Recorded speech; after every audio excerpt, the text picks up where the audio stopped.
Bienvenidos a Avance Noticias, les saluda Gisela Jiménez, gracias por sintonizarnos en una emisión más de este que es su noticiero, que le traemos mucha información importante y destacada del día de hoy. Agradecemos pues dejarnos entrar hasta la comodidad de sus hogares y que usted se pueda informar con nosotros. También los invitamos a que nos siga en nuestras diferentes plataformas digitales, nos puede encontrar como Avance HD. Comenzamos nuestra agenda informativa del día de hoy. El Colegio de Periodistas reconoce la labor de la comunicación y otorga el premio Álvaro Contreras 2022 a la reconocida licenciada Emma Calderón por su respetada trayectoria en los medios de comunicación. En el marco del Día del Periodista Hondureño, la presidenta Xiomara Castro acompañó en el evento de la entrega del Premio Nacional del Periodismo Álvaro Contreras a la licenciada Emma Calderón. Dicho premio es el máximo galardón que puede recibir un periodista hondureño y que en esta ocasión fue entregado en la ceremonia especial por la presidenta Xiomara Castro, el titular del Congreso Nacional Luis Redondo y el presidente del Colegio de Periodistas Osman Reyes. Escuchemos parte de las palabras que daba a conocer la presidenta Xiomara Castro. Me atrevo a afirmar que el Colegio de Periodistas de Honduras ha hecho una gran selección en la persona de la periodista Emma Calderón,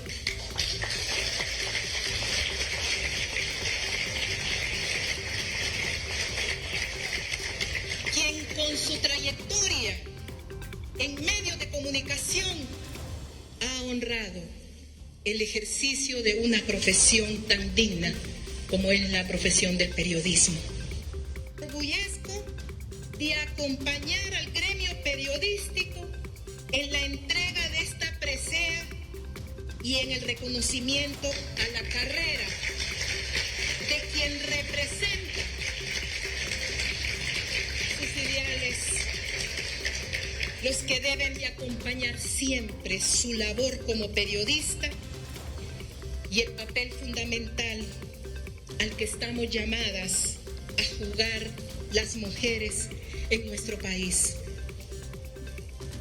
Mi gobierno está luchando por la refundación hacia el socialismo democrático. Y en este acto reiteramos el permanente compromiso de respeto a la libertad de expresión y de conciencia.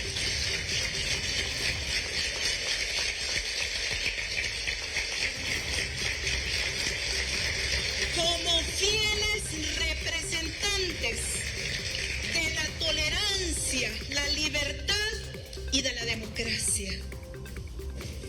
Me entregaron un país en ruinas y no descansaré hasta alcanzar su equidad y su desarrollo. Feliz Día de los Periodistas. Muchas gracias. Muchas felicidades a todos los periodistas, a los comunicadores sociales de Honduras que día a día luchamos por la libertad de expresión, la veracidad e imparcialidad, y gracias por su ardua labor. En nombre del equipo de Avance Noticias, muchas felicidades. El ministro de Seguridad, Ramón Savillón, en el marco del Día del Periodista, ofrece algunas palabras sobre este día y también menciona que como entidad están trabajando arduamente para proteger el pueblo y también hacer justicia. En este momento lo que uno siente es ese calor, darles el calor a ustedes para que sigan incentivando en ese arduo trabajo que ustedes hacen, investigativo. Y eso no obsta que nosotros no vamos a tener la parte social también como ustedes, en agasajarles, felicitarles. Y esto viene a crear una comunidad de las comunicaciones muy importante para el pueblo hondureño. O sea, que ustedes sepan traducir a todas las investigaciones que ustedes hacen en busca de la verdad y esa verdad que nos sirva para justicia. Entonces, congratularnos porque en eso nos unimos con la Policía Nacional, porque también buscamos la verdad. hacia cómo proteger al pueblo hondureño y cómo también vinculado a eso el tema de justicia, porque la justicia y juicios se dan de acuerdo a las investigaciones. Entonces esa verdad nos sirve como base para el juzgamiento y para que la justicia transite por el camino correcto. Claro, a eso le diría la crítica constructiva, sobre todo el papel investigativo que ustedes hacen, que también sirve de pie para alertar a nosotros. Entonces ese vínculo, ese entramado, como siempre lo digo, es muy importante para nosotros para poder abordar temas. Y la crítica pues no es crítica como tal, es tomado como una base para iniciar una vía investigativa.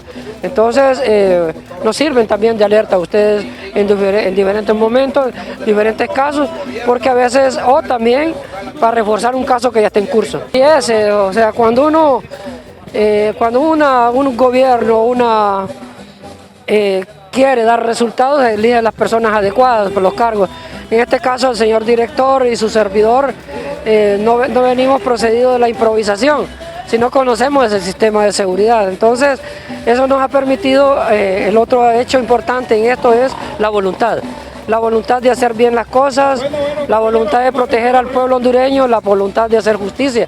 Entonces eso nos ha llevado también el conocimiento del campo, técnico, científico del campo, nos ha llevado a dar los resultados a nuestro pueblo. Y lo ha visto, como usted bien lo apunta, en materia de resultados, en resultados concretos, hechos y no palabras. Entonces, que ustedes lo han visto y me alegro que lo perciban de esa forma.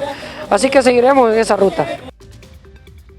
Empleados de la Secretaría de Infraestructura y Transporte, antes INSET, protestaron con quema de llantas en el barrio La Bolsa de Comayagüela en contra de los masivos despidos y exigiendo pago de los salarios.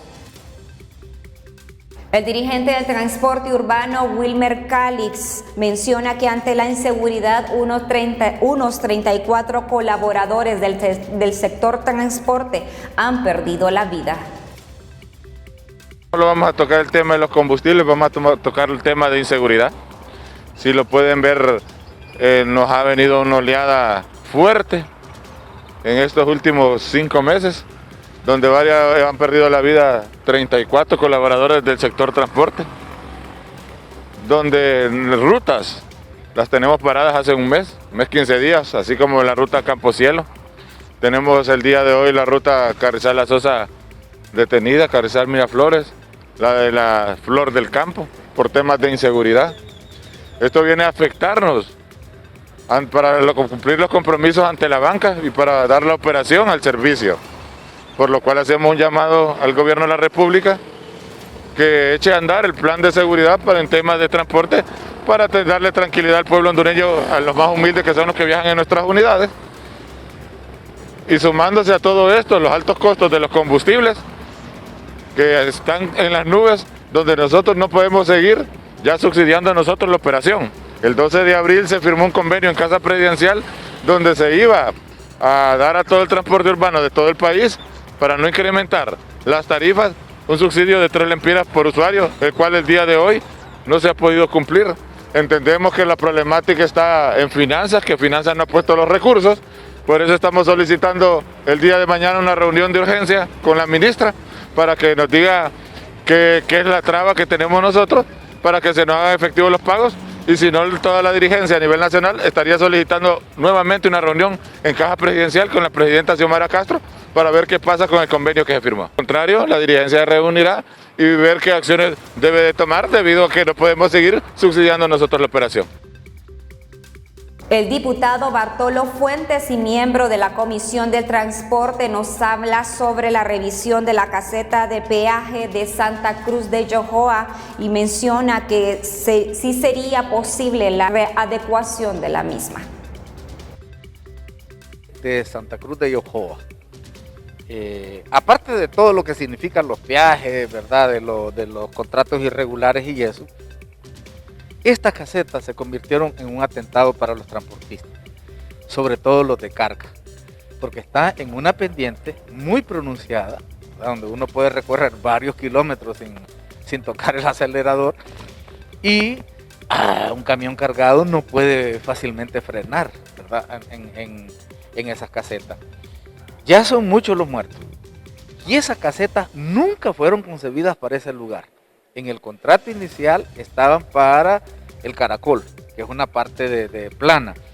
Y por el interés, el lucro de la empresa COVID, se trasladaron para ahí. Porque al estar en Caracol, todos los que nos desviamos para el Progreso, para Atlántida, Colón, no íbamos a pasar por esas casetas y no les íbamos a pagar. Entonces, por puro afán de mayor ganancia, las han trasladado para ahí. Pero aquí hay un detalle. COVID está recaudando más dinero del que tenía presupuestado, del que está establecido en los contratos que debe recoger al año. Y aún así, a pesar de que recoge más del total que iba a recoger, el Estado le ha dado muchos millones de dólares porque no están funcionando las casetas de peaje en La Maní, que es en el corredor seco. Ahí están establecidas unas casetas que van a ver. Y como no han cobrado estos 2 años, COVID le ha sacado al Estado dinero, aunque la recaudación ha sido mayor.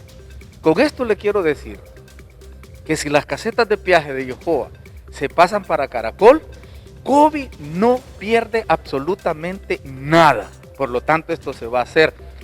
Aunque la meta final es que desaparezca completamente, pero eso significaría una revisión de los contratos, negociar, encontrar las causales y calificar la nulidad, porque nos han estado robando al Estado de Honduras.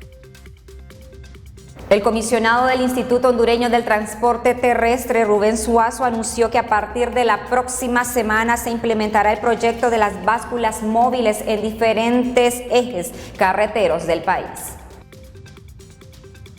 El proyecto de las básculas móviles ya se estará implementando la próxima semana. Inclusive la semana que pasó estuvimos haciendo unas pruebas técnicas para la calibración de los juegos de básculas que van a ser ubicadas en todos los ejes carreteros de nuestro territorio nacional.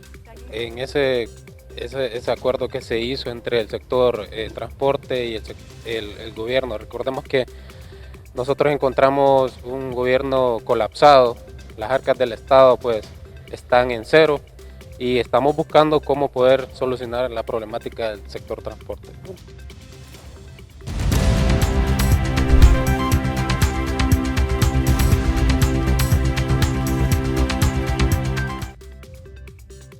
La ministra de la Secretaría de Agricultura y Ganadería, Laura Suazo, asegura que buscarán evitar el aumento de los derivados de los lácteos. Bueno, mire, desde mediados del mes de abril se manifestaron pues algunas lluvias, sobre todo en la zona sur y centro de Honduras, y eso pues ayudó a que algunos productores pues pudieran empezar a preparar sus tierras y poder pues iniciar un poco más temprano las siembras, siempre y cuando estos productores tuviéramos acceso a sistemas de riego, porque sabemos pues que el invierno oficial es siempre después del 15 de mayo.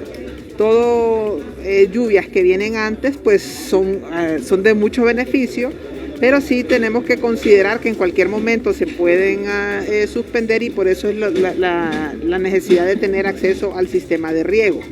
De hecho, después del 17 de abril pues se suspendieron durante 15 días pues, y muchos productores pues tuvieron que regar sus cultivos. Ya en estos momentos ya el invierno ya es oficial, ¿verdad? Después del 15 de mayo, y hemos visto pues que digamos en estas semanas han entrado con bastante intensidad en diferentes zonas, ¿verdad? Entonces eso va a ayudar pues a poder preparar las tierras para poder prepararnos pues a sembrar. Es importante también que los productores también puedan tener acceso al financiamiento. Ya de hecho hoy en este foro el representante de Banadesa habló de que ya Banadesa tiene a disposición fondos, ¿verdad? Para poder accesar, y así pues todos los productores que tengan la capacidad pues puedan acercarse a esta entidad y puedan disponer de estos fondos. He estado viendo ahí algunos anuncios de Banadesa y hay disponibilidades desde el 2% hasta el 5% de interés, ¿verdad? Que eso es bastante atractivo. Y pues como ustedes vieron, el representante de Banadesa llamó pues invitó pues a los productores a que se acerquen a las agencias pues para poder tramitar algún tipo de financiamiento. La presidenta de la FANAC, Anabel Gallardo, menciona que Banadesa pone a disposición recursos financieros para los productores. Ganadería, cuando comienza el invierno mejoran las pasturas, por lo tanto mejora el alimento del ganado y la disponibilidad de agua. Eso aumenta la producción. Sin embargo, en los acuerdos que llegamos para lograr ese precio de 11 lempiras por litro, un compromiso de los ganaderos productores de leche es que no iban a demandar a demandar el aumento de compra de la leche, ¿verdad? Eso quedaría como un acuerdo entre el productor y el procesador artesanal. Entonces depende de ellos. Si el productor artesanal quiere más leche y el lechero se lo puede vender, eso beneficiaría la cantidad de producción. Ministra, pero no debe de afectar el precio. ¿Hay un incremento en los productos lácteos? ¿Usted manifestaba de un congelamiento en estos productos? Sí, con sorpresa leí ayer una noticia que decía que había un aumento.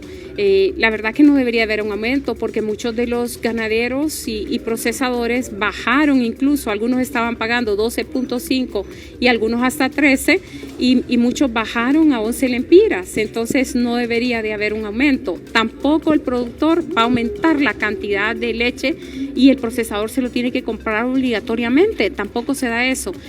Nosotros estamos monitoreando los precios con equipo de campo, hoy lo continuamos haciendo y vamos a confirmarlo, y también nos vamos a sentar con desarrollo económico para revisar esta iniciativa de congelar por 30 días para que el pueblo no sufra, ¿verdad? En ese sentido. ¿Y qué tipo de productos, por ejemplo, son los que han aumentado según investigaciones? No, nosotros no tenemos ese dato ahora. Pero sí, ¿verdad? de concretarse el incremento, ustedes saben, se procedería a congelar eso. Sí, claro, nosotros elevamos o sea, es un acuerdo que hemos hecho con Secretaría de Desarrollo Económico. Entre los dos equipos identificamos una serie de 9 puntos para poder ayudar a los dos grupos a llegar a una negociación, porque la situación estaba muy difícil y muy álgida, ya estaban ellos habían agotado sus mecanismos de negociación y nos dieron una facultad al Estado. En primer lugar, ellos nos exigían que nosotros pusiéramos un precio, pero les explicaba yo que el Estado no puede poner un precio porque este es un Estado de libre empresa, libre comercio,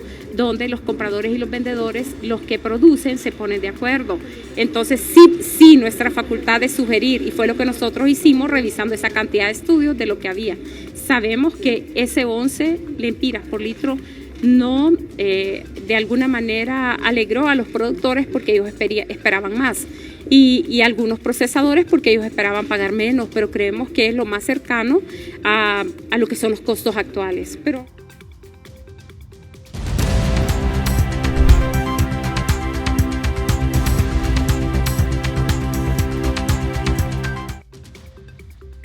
a continuación le presentamos el estado del tiempo para el día de hoy.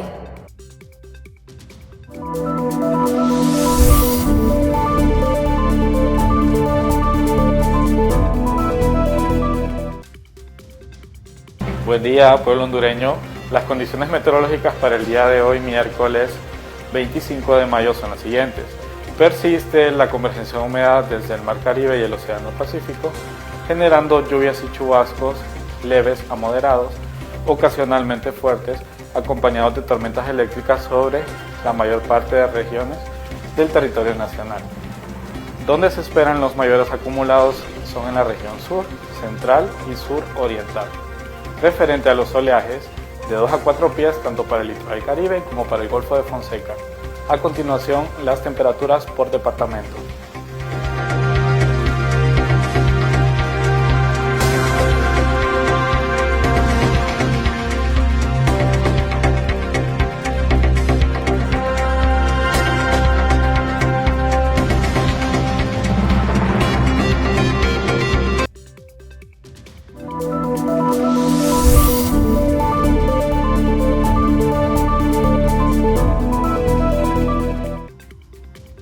Ante la temporada lluviosa, Alcaldía Capitalina pues hospeda 23 familias en 3 albergues habilitados. Así pues nos detalla el jefe del departamento de la Alcaldía del Distrito Central, Gilberto Ramírez. Desde el día 1 los albergues se han habilitado, el Comité de Emergencia Municipal habilitó los albergues. Estos han recibido 23 familias, aproximadamente 100 personas a los cuales se les ha dado cobertura médica y nutricional. Se identificaron primero los casos prioritarios, pacientes con enfermedades crónicas no transmisibles, diabetes, hipertensión, que se les ha brindado medicamentos. También un par de casos de niños con antecedentes de asma, que si bien no se encontraban en la crisis asmática, se les brindó medicamentos por cualquier eventualidad. Y un par de casos también de niños con desnutrición, por lo cual a todos los niños se les llevó un suplemento nutricional para su recuperación proteico y calórica. 3 albergues habilitados, uno en la colonia Nueva Soyapa, uno en la colonia La Esperanza y uno en la colonia Mololoa. Uno es un centro educativo, uno es un centro comunal y uno es una iglesia. Precisamente la Secretaría de Educación, si no me equivoco, en 4 departamentos por la situación de alerta por lluvias ha detenido las clases. Estas personas van a ser reubicadas en el momento que sea necesario y que sea oportuno, ya sea que puedan regresar a sus viviendas porque la alerta pasó o que sea necesario reubicarlo. Personal de la Alcaldía Municipal del Distrito Central realizan labores de dragado en Quebrada La Orejona, en el sector Los Jucos, en el barrio Morazán de la capital. Esto pues para evitar inundaciones durante las lluvias. El Comité para la Defensa de los Derechos Humanos en Honduras, a través de su presidente Hugo Maldonado, expresó que en el transcurso del presente año se han registrado 20 masacres y más de 77 víctimas mortales. Lamentablemente llevamos 20 masacres. Debo decirle que llevamos más de 77 víctimas, entre ellas 7 mujeres. Dentro de ellas 2 miembros de la comunidad LGTBI, y eso que no contamos los niños y las niñas que han sido asesinadas, porque aquí nos vamos como quien dice así en la cuenta final, pero que van más de 1.200, 1.300 víctimas como producto de la ola de violencia y la criminalidad que tenemos a nivel del país. Entonces, ¿qué significa esto? No estamos diciendo que estamos peores que el año antepasado, pasado o que otros años, no, mentiras, sino que la violencia se sigue queriéndose acentuar en departamentos que ya conocíamos que éramos violentos, pero que a nivel de, por ejemplo, el departamento de Colón, que me llamó poderosamente la atención, la última detención de un extraditable, o de los últimos extraditables, que Colón lo tienen ahí como la gallinita de los huevos de oro. Colón lo tienen ahí como que es el nidito de muchos. Entonces, las extradiciones hay que ejercerlas, hay que ver cómo logramos capturar y que se haga justicia en otro país, en vista de que los operadores de justicia en nuestro país como que estaban invisibilizados, no existían o nunca los encontraban o no tenían absolutamente nada. ¿Cómo podemos verlo? Entonces, yo creo que la nueva estrategia del replanteamiento del Ministerio de Seguridad en cuanto a la violencia y criminalidad va a tener sus frutos. Va a tener sus frutos porque vamos a ver, esto se va a ir acentuando poco a poco en lo que va del año y en los próximos años. Ya la Fuerza Antimafia y Pandilla ya pasó al sistema de seguridad. Quisiera que la policía del orden, la PMOP, pasara también a formar parte de la seguridad. ¿Por qué? Al Ministerio de Seguridad lo estamos dándole muchas responsabilidades. Hoy usted va a escuchar hablar de la policía comunitaria, va a escuchar hablar de la DPI, va a escuchar hablar de la policía preventiva, va a escuchar hablar de la policía de investigación, va a escuchar hablar de la policía penitenciaria, va a escuchar hablar de la policía, bueno, y otras policías que hacen, qué harán, cómo se multiplicarán, o solo a un grupito de tantos les ponen estos seudónimos. Porque para mí debería de ser la policía, que la policía haga su papel antimara pandilla, que haga su papel penitenciario, pero que solo sea una sola policía. La policía de investigación criminal debería de pensarse en un replanteamiento, en que la policía siga siendo manejada por el Ministerio Público para beneficio de la sana aplicación de la justicia. O sea, hay cosas que ir replanteando en el camino para ir fortaleciendo el Estado de Derecho y ir fortaleciendo la situación de la aplicación de la justicia. El gobierno de Honduras destaca en la 75 Asamblea Mundial de la Salud con la participación del doctor José Manuel Mateu, el secretario de Estado del Despacho de Salud. Escuchemos.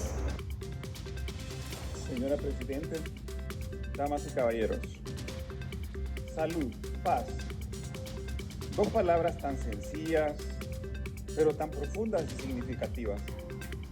La una sin la otra sin la una, quedan tan vacías, tan huérfanas. Pero si ambas se unen y agregan a la equidad, tenemos entonces un mundo diferente, más justo e igualitario. Cuando algunos creíamos que habíamos superado afortunadamente el temor a la guerra sin sentido, a las muertes y desplazamientos de inocentes seres humanos, y cuando era un simple recuerdo la pandemia de hace un siglo, 1918-1920.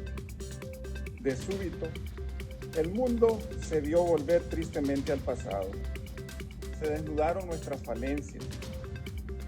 Por poderosos que algunos países aparentemente fueran, también fallaron. Y apenas empezamos a salir ahora, gracias en gran medida a las vacunas, del uso de las mascarillas, a reencontrarnos con nuestros semejantes, a tratar de retomar nuestras vidas. Pero las balas truncan el sueño de tantos y nos hace plantear un respetuoso pero enérgico llamado. Aprendamos al fin a vivir en paz. Todos, por humildes que sean los poblados de donde venimos, somos necesarios en el devenir de la humanidad. Todos podemos colaborar de una u otra manera para mejorar las condiciones de vida de nuestros vecinos, no importando la ideología ni los credos, las diferencias políticas, territoriales o de raza. Todos exportamos migrantes, pero todos también los recibimos, con enfermedades, con miserias y en muchos casos con faltas de esquemas de vacunación.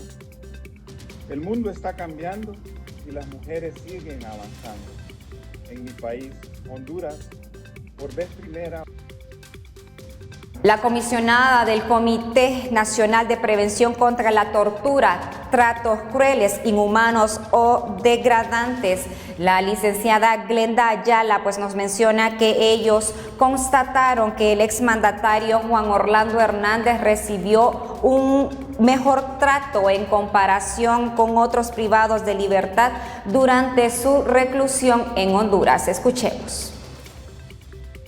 Mecanismo Nacional de Prevención contra la Tortura, nosotros todos los usuarios que llegan a la institución son atendidos y obviamente como todo detenido, el mecanismo no solo en esta oportunidad, desde siempre ha impulsado las salvaguardas en las primeras horas de la detención. Creo que los derechos fundamentales de toda persona detenida, el Estado debe de tenerlos previstos, ¿verdad? Y debe de garantizarlos a todo hondureño o extranjero que esté bajo la jurisdicción o bajo la guarda y custodia de un miembro del orden. En ese sentido, el mecanismo realizó visita para verificar las condiciones, coordinó con la Secretaría de Seguridad algunas acciones y de alguna manera constató, ¿verdad?, que recibió un trato digno y humano que en muchos casos un mejor trato, podríamos decirlo así, de parte de los miembros del orden, que no se le ha garantizado a otras personas.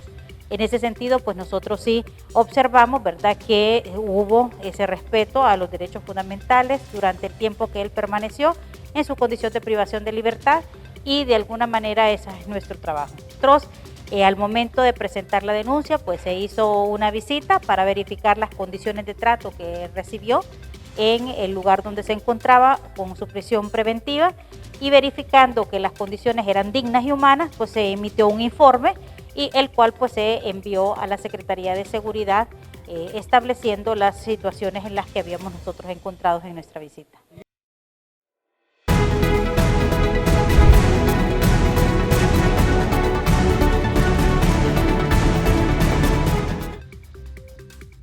Autoridades de la Dirección Nacional de Vialidad y Transporte dan a conocer que a partir de mañana en San Pedro Sula estarán entregando el nuevo permiso de conducir. Escuchemos. Trabajando en la plataforma para terminar de hacer algunas configuraciones para poder ya hacer lo que es la impresión de lo que es el nuevo permiso de conducir. El día de hoy tuviésemos que haber empezado, pero por algunos problemitas técnicos que se tienen todavía con la impresora, no se han hecho, pero ya se están solventando. Entonces nosotros pensamos que ya mañana estaríamos atendiendo con normalidad a las personas, tanto de reimpresión, de renovación, como de primera vez en el sentido de las licencias. El permiso es a nivel nacional, se está emitiendo ya en algunos sectores. Nosotros, como le digo, empezamos mañana, entonces este permiso de conducir ya se está emitiendo prácticamente a nivel nacional. Ya se han hecho las modificaciones necesarias para poder empezar a trabajar tanto con este nuevo PVC como con la nueva forma que sería con este material. Y estos siguen siendo los mismos, o sea, en el caso de renovación siempre es lo mismo, los exámenes médicos, la cita del banco y su licencia anterior ya vencida para hacer la renovación. En el caso de primera vez, de igual manera, siempre la cita de banco, hacer lo que son los exámenes médicos, hacer el examen teórico, práctico. Los mismos procedimientos. En este sentido no cambia nada, solo cambia prácticamente el material con algunas modificaciones que tiene él, pero el procedimiento, el costo, todo lo demás sigue siendo igual.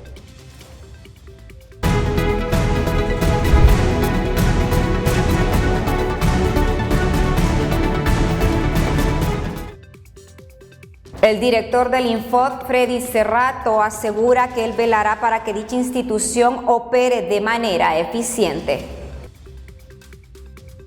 Que el Infod ha sido administrado de una manera irregular en la última década. Pero aparte de eso, el hecho es de que yo encuentro una institución en dificultades financieras y es mi obligación buscar el mecanismo de fortalecerlo para que el Infod vuelva a ser operativo. Y me encuentro en que en este momento el sindicato pide que se le cumpla la cláusula número 98 de las condiciones de trabajo, que es ni más ni menos que un ajuste del sueldo por el incremento al índice general de precios al consumidor, que según ellos es de 6.97%, y además un incremento de 600 lempiras a cada trabajador en el mes de agosto. Pero la misma cláusula establece que si viene una situación económica que vuelva a normal la situación, el patrono puede acogerse al artículo 71 del Código de Trabajo. ¿Y qué es lo que dice este artículo 71? Que hay que someterlo a revisión. Entonces yo les he pedido a ellos que revisemos los estados financieros para que conozcan cuál es la situación precaria de la institución. Ellos se oponen rotundamente y dicen que ya es un derecho adquirido y que no debe ser objeto de ninguna revisión. Bajo esa postura, yo soy conocedor de la ley y en ese sentido pues exijo que la revisemos porque debemos de cuidar la institución. Aparte de que los estudios de los estados financieros establecen que de seguir con esta tendencia de pago de salarios y gastos administrativos altos, para el 2025 no tendría ya capacidad el Infod para seguir operando, dado que un 86% de todos sus ingresos está orientado solo al pago de salarios y gastos administrativos y solo hay un 14% para las acciones formativas, que es la esencia y el fin para el cual existe el Infoca. Entonces mi preocupación es por mantener la institución. Yo quiero más bien repotenciarla, quiero que se vaya abriendo paulatinamente. Y el hecho de que se tomen ahorita las instalaciones me parece que es incorrecto porque no le hacen daño a Freddy Cerrato, aunque griten consignas y pidan mi destitución, porque el problema sigue siendo ahí, independientemente de que yo esté o no esté. A continuación le presentamos las noticias internacionales.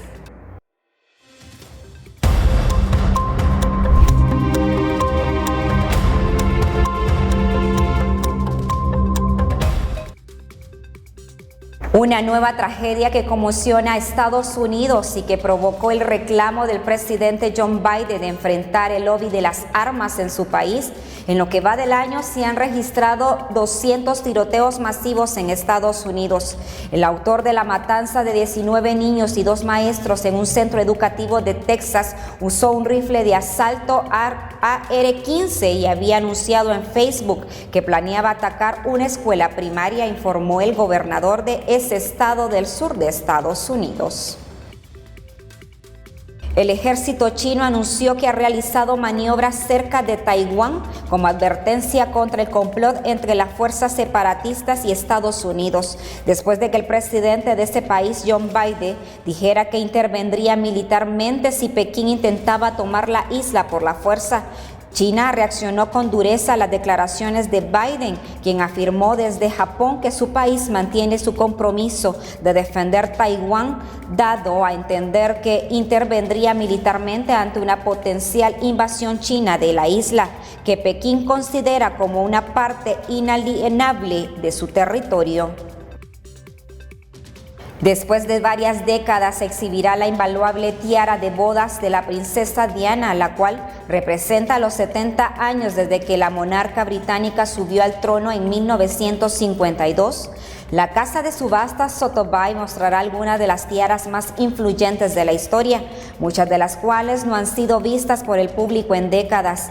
La tiara de estilo guirnalda, que tiene una pieza central en forma de corazón y con aplicaciones de diamante, fue prestada a Sotheby's Londres por el hermano menor de la princesa Diana y se expondrá por primera vez desde los años 60, según la casa de subastas. Asciende a 5 los hondureños muertos en un náufrago de una embarcación en la que viajaban en el suroriental estado mexicano de Veracruz. 4 hondureños más que viajaban en la embarcación fueron rescatados y 2 permanecen desaparecidos. La quinta víctima es un menor de apenas 3 años de edad y es originario de la ciudad de San Pedro Sula. Tras el endurecimiento de las medidas migratorias en México, los migrantes hondureños buscan nuevas rutas para poder llegar a la frontera sur de Estados Unidos. La ruta marítima es la menos común, pero de las de mayor riesgo.